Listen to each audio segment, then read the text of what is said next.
BTC ইলেকশনৰ আমি এতিয়া যিখিনি কাউন্টিঙৰ প্ৰিপাৰেশ্যন এই কাউন্টিঙৰ প্ৰিপাৰেশ্যনখিনি আমি কৰি আছোঁ আমাৰ 10টা সমষ্টিৰ কাৰণে 10টা হল আমি ৰেডি কৰিছোঁ আৰু কমিশনৰ যিখিনি নিয়ম সেই নিয়ম অনুযায়ী আমাৰ যিখিনি এৰেঞ্জমেণ্ট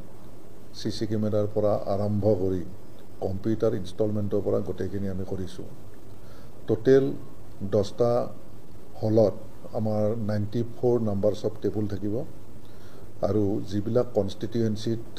বেছিকৈ পলিং ষ্টেচন আছে সেইখিনিত অলপ বেছিকৈ আমি কাউন্টিং টেবুল দিছোঁ আৰু য'ত বাকিবিলাক কম্পাৰেটিভলি কম আছে সেইখিনিত আমি কমকৈ টেবুলৰ ব্যৱস্থা কৰিছোঁ আৰু গোটেই প্ৰক্ৰিয়াটো কৰোঁতে আমাৰ 12 ৰাউণ্ডমান কাউন্টিং হ'ব আৰু ৰাউণ্ড ৱাইজ যিখিনি আমাৰ ৰিপৰ্ট সেই ৰিপৰ্টখিনি দিয়াৰ কাৰণে যিখিনি ব্যৱস্থা কৰিব লাগে সেই ব্যৱস্থাখিনিও আমি কৰিছোঁ কাউন্টিঙৰ কাৰণে ইতিমধ্যে যিখিনি কাউন্টিং পাৰ্চনেল থাকিব এখন টেবুলত 3জন বিষয়া থাকিব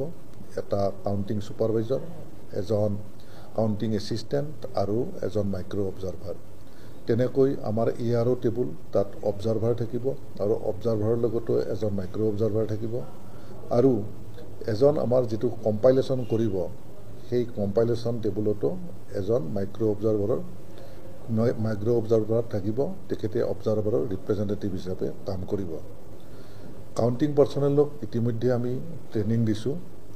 আৰু আমাৰ যিখিনি এআৰও এছিষ্টেণ্ট ৰিটাৰ্নিং অফিচাৰ যিখিনিয়ে কাউন্টিঙৰ দিনাখন হলত থাকিব তেখেতসকলকো আজি ট্ৰেইনিং দিয়াৰ ব্যৱস্থা কৰিছোঁ এতিয়া আমি আমাৰ কনফাৰেন্স হলতে সেই এআৰওখিনিক ট্ৰেইনিং দিম আৰু আমি এটা ব্যৱস্থা ল'ম বুলি ভাবি আছোঁ কাউন্টিং প্ৰচেছৰ বিষয়ে যাতে কেণ্ডিডেটছবিলাকেও জানে কাইলৈ ৰাতিপুৱাৰ ভাগত আমি কেণ্ডিডেটছবিলাককো মাতি আনি কাউন্টিং প্ৰক্ৰিয়াটো কেনেকৈ হয় কেনেকৈ কৰিম সেই বিষয়ে জনাবলৈ আমি ব্যৱস্থা কৰিছোঁ